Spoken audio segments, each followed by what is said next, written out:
Bonjour à toutes, bonjour à tous. C'est pour moi un plaisir de vous retrouver pour un nouveau journal et surtout pour une nouvelle année sur 8 Mont Blanc. Avant de débuter cette page d'information, toute l'équipe et moi-même tenions à vous souhaiter une très belle année 2024, qu'elle vous apporte la joie, le bonheur ainsi que la concrétisation de vos projets et bien entendu une santé éclatante pour les 12 prochains mois.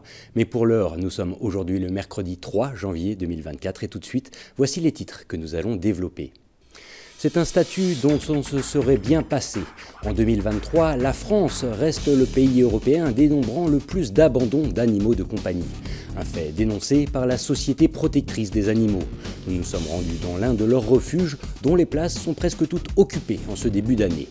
Puis nous reviendrons sur un anniversaire, celui du téléphérique de Rochebrune à Megève.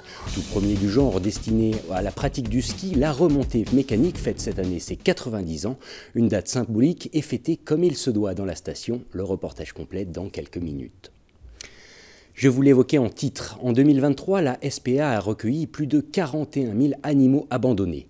Chiens, chats, lapins ou encore cochons d'Inde, ils sont nombreux à passer du statut de cadeau à celui de responsabilité en trop. À la SPA de Cluses, ce sont en effet près de 80 animaux qui sont aujourd'hui dans l'attente d'un nouveau foyer. Davantage d'explications avec ce reportage de Kezia Poudou. Cela fait près d'un an que la SPA, la Société protectrice des animaux de Cluses, constate une augmentation des abandons.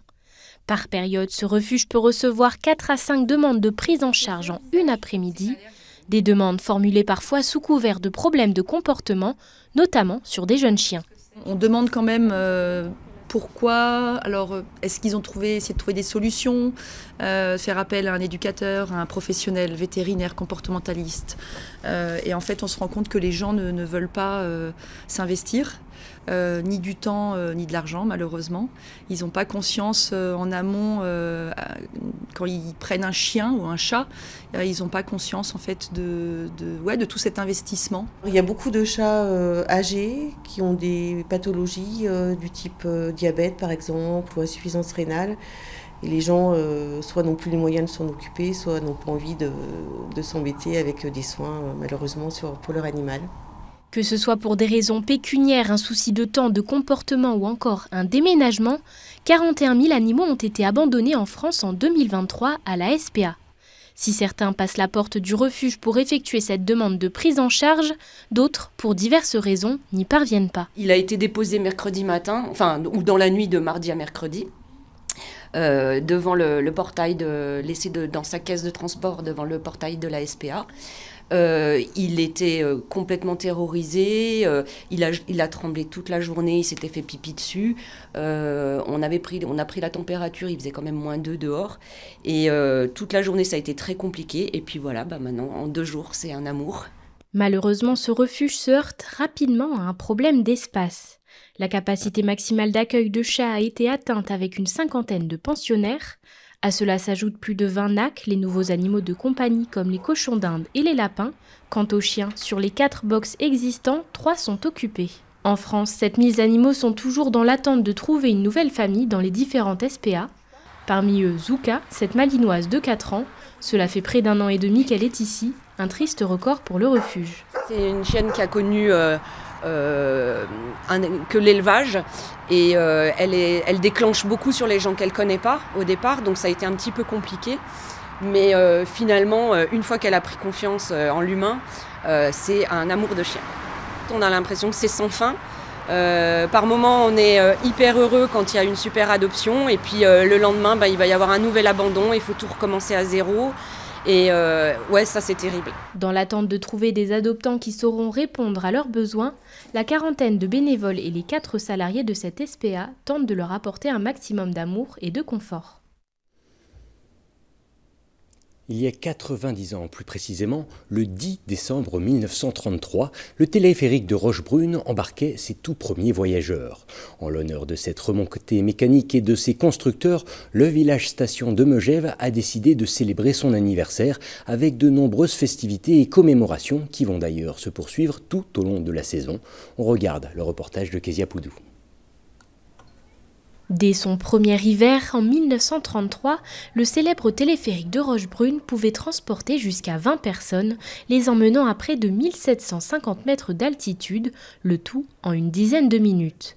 Si aujourd'hui cela n'a rien d'étonnant, à l'époque, c'est une révolution qui était en marche. C'est un appareil emblématique pour Megève et il est d'autant plus emblématique que c'est le premier téléphérique pour skieurs de France qui a été construit en 1933 donc par Charles Viard qui a été précurseur et cet appareil a donc accompagné le développement du ski et des sports d'hiver depuis sa création. Ça a permis de rendre accessible la montagne, ça a permis aussi de développer toute l'activité qu'on connaît à la montagne, les pistes, le damage, les écoles de ski avec les moniteurs de ski. Donc ce téléphérique en fait a accompagné toute cette évolution. La rapidité des rotations permises par le téléphérique a engendré la multiplication des passages, offrant donc la possibilité aux skieurs de progresser. Résultat, un processus inattendu a été observé, le damage naturel. On commence donc à parler de pistes de ski. Depuis 2021, ces cabines transportent près de 185 000 personnes chaque année. C'est Charles Viard, entrepreneur de Sallanches et exploitant forestier, qui est à l'origine de ce téléphérique.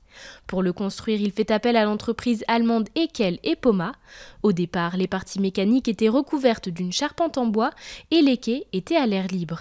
Aujourd'hui, seuls les pylônes rivetés à chaud sont d'époque. Il date de 1933, mais il a été rénové à plusieurs reprises, puisque c'est un appareil qui a brûlé en 1975, il a été reconstruit tout de suite, et puis après il a été rénové en 1996-97, et les dernières rénovations datent de 2021, où on a remplacé les cabines par des cabines modernes, mais qui respectent en fait un design traditionnel aussi, avec la couleur rouge. Pour rendre hommage à tous ceux et celles qui ont gravité autour de la construction de ce téléphérique, plusieurs événements vont être organisés tout au long de la saison avec des animations, des cadeaux et des surprises.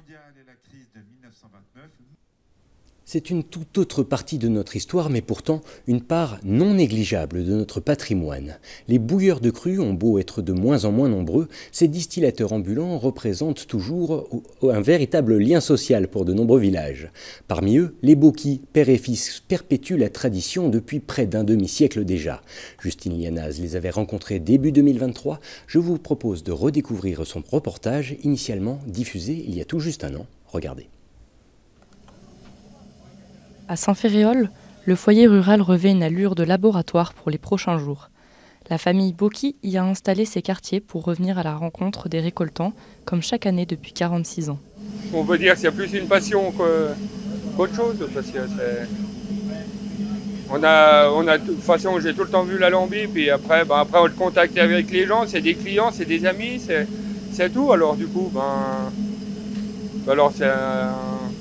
c'est la vie qui est comme ça. C'est comme tous les métiers, il y a les avantages et les inconvénients, mais après c'est passionnant parce qu'on suit un produit du début à la fin, de la récolte, les gens ils appellent pour comment il faut y préparer, puis après ils viennent, et puis on leur distille, et puis des fois, quand ils font déguster, des fois on est là, alors ça fait un suivi de produit, un sujet de conversation, et puis qu'on peut améliorer aussi en même temps. Cette transmission des traditions est au goût des clients, heureux de voir une nouvelle génération reprendre les rênes.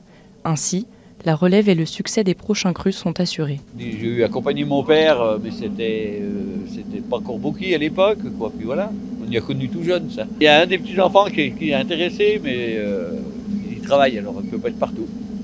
Dans l'arrière-boutique, Daniel, le père, est aux commandes. Soucieux de faire perdurer son activité, il a inculqué à son fils la rigueur sur le plan administratif, tout en se félicitant de pouvoir perpétrer le savoir-faire de la maison. On a une clientèle, moi j'ai connu 3 générations dans des maisons. Le grand-père, le père, maintenant c'est les petits-enfants. Et moi je suis vieux aussi. Le fils a décidé qu'il voulait continuer avec moi, alors il a demandé toutes ses autorisations et puis il a à son compte, c'est à son compte. Moi en Haute-Savoie j'en fais pas, je fais dans les autres départements. On a chacun notre coin. Malgré le taux de fréquentation en baisse de 30% ces dernières années, les 2 artisans effectuent tout de même une vingtaine de stops dans la région. Et voilà ce qui conclut notre tour d'actualité de ce début d'année. Merci de votre intérêt pour l'information sur notre antenne et merci à toute l'équipe ayant permis la réalisation de ce journal. On se quitte avec quelques images de la fête des Lumières de Saint-Gervais qui s'est achevée il y a quelques heures à peine.